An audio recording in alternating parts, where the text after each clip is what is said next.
ప్రీతమ ప్రొఫెసర్ గారు కోదండరామ్ గారిని మాట్లాడాలని కోరుతున్నాను. వేదిక మీదున్న పెద్దలకు మీ అందరికీ కూడా పేరు పేరున వందనం. సురవరం సుధాకర్ రెడ్డి గారికి నా తరఫున, మా మిత్రుల తరఫున, తెలంగాణ జనసమితి తరఫున నివాళులర్పిస్తూ ఒక మాట, వారు ఒక నమ్మిన రాజకీయాల కోసం 83 ఏళ్ల దాకా ఒక పార్టీలో నిలబడి ఉండటం అనేది మామూలు విషయమేం కాదు. అవకాశాలు ఎక్కడ దొరికితే అక్కడికి వెళ్ళిపోదాం అనుకునే రోజులు ఇవి. ఆ సందర్భాల్లో ఈ విశ్వాసాలను, మనం నమ్మినటువంటి సిద్ధాంతాల కోసం నిలబడి ఉండటం మామూలు విషయం కాదు. అది మనం ఇవాళ వారికి నివాళులర్పించడానికి చాలా కీలకమైనటువంటి అంశం. ఇవాళ ఇంతమంది కూడి ఉన్నామంటే ఆ సిద్ధాంతం కోసం నమ్మి నిలబడటమే కాదు, దానికోసం వాళ్ళు ఆ సిద్ధాంతం వెలుగులో అనేక కార్యక్రమాలు తీసుకున్నారు.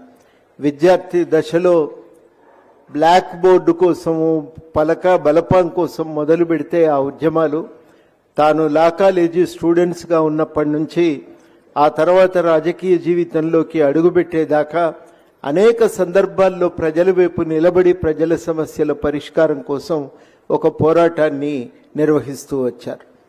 ఈ పోరాటాల కారణంగానే ఇవాళ ప్రగతిశీల రాజకీయాలకు ఆయన ఒక సింబల్గా మిగిలిపోయారు. అట్లాంటి వ్యక్తి లేకపోవటం ఇవాళ ఈ రాజకీయాలకు పెద్ద దెబ్బ. కానీ ఆ స్ఫూర్తితో మనందరం కూడా ఐక్యంగా సాగవలసిన అవసరం ఉంది. ఈ రాజకీయాలు నిర్వహిస్తున్నప్పుడు తరచూ ఒక ప్రశ్న వస్తుంది, మీరేం సాధించినరు అని.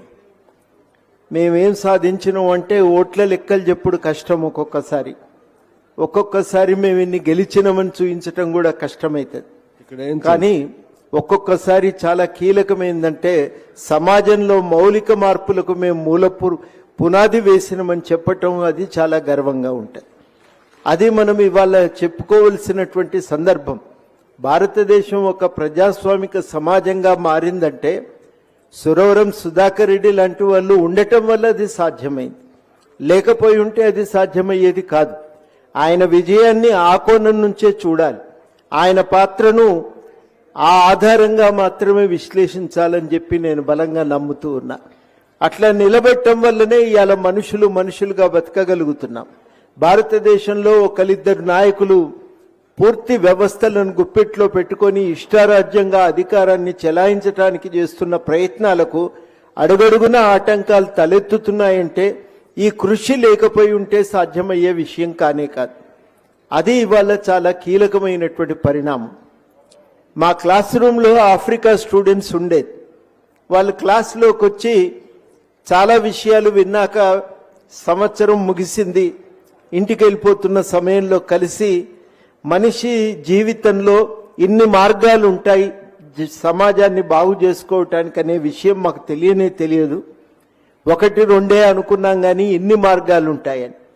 అంటే మనిషి జీవితం బాగు చేసుకోవటానికి ఒక మెరుగైన మార్గం ఉంది అని గట్టిగా నిలబడి చెప్పేవాళ్ళు ఒకరు ఉండటం చాలా అవసరం ఈ సమాజంలో.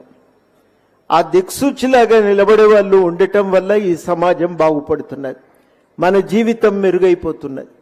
అట్లాంటి వ్యక్తి మనకు సురవరం సుధాకర్ రెడ్డి గారి. వాళ్ళు ఇంతమంది వేదిక మీద ఉన్నామంటే, హాల్లో ఉన్నామంటే అదే ప్రధానమైనటువంటి కారణం. ఇంత పెద్ద ఎత్తున ఒక సంతాపము, సానుభూతి వ్యక్తమవుతున్నదంటే అదే ప్రధానమైనటువంటి కారణం. ఇవాళటి ఈ పరిస్థితుల్లో మనం ఐక్యం కావాలి అనేది ఆప్షన్ కాదు, అనివార్యత. అది ఆప్షన్గా మనం ఇంకా చూడటం మొదలు పెడితే చాలా ప్రమాదకరమైన పరిస్థితులు తలెత్తుతాయి. ఆప్షన్ కాదు, అనివార్యత అని గుర్తించగలిగితే ఉపయోగకరంగా ఉంటుంది. ఈ అనివార్యత అని ఎందుకంటున్నానంటే, రాజకీయాల్లో చాలా విషయాలు ఇవాళ మాట్లాడటం కూడా వింతగా ఉన్నది.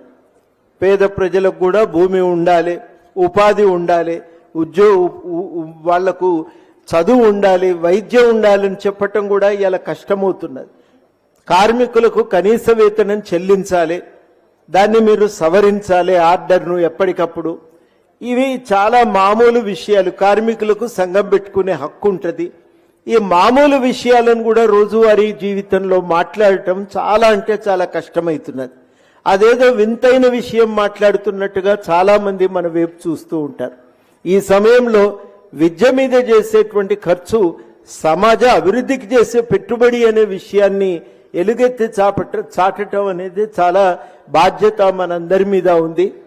ఆ నేపథ్యంలోనే మనం కొంత గట్టిగా నిలబడి సురవరం సుధాకర్ రెడ్డి గారి స్ఫూర్తితో ఒక ప్రజాస్వామిక సమాజం కోసం, ఈ రాజ్యాంగం వెలుగులో ఒక ప్రజాస్వామిక సమాజ నిర్మాణం కోసం మనందరం కూడా సంఘటితంగా సాగవలసిన అవసరం ఉంది. సంఘటితంగా సాగటం అంటే ఎట్లా అంటే జయశంకర్ గారు ఊక చెప్తుండేది, సమాంతరంగా సాగటంతో మొదలవుదాం, సమన్వయంతో ముందుకు పోదాం, సాధ్యమైతే ఐక్యమైపోదామని. ఈ 3 దశల్లో ఎక్కడనైనా ఒక ఐక్యతకు ఒక ప్రాతిపదిక అనేది ఉంటుంది. అట్లాంటి ప్రాతిపదికతో సమాంతరంగానైనా మొదలవుదాం, సమన్వయంతో సాగుదాం.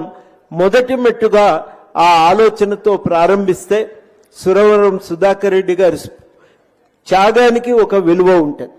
వారిని మనం ఇంకా బలంగా ఈ సమాజంలో ఒక సింబల్గా నిలబెట్టుకోగలిగిన వాళ్ళం అవుతాం. ఆ స్ఫూర్తితో ఇంకా బలంగా సాగే వాళ్ళం అవుతామని చెప్పి సుధాకర్ రెడ్డి గారికి జోహార్లు.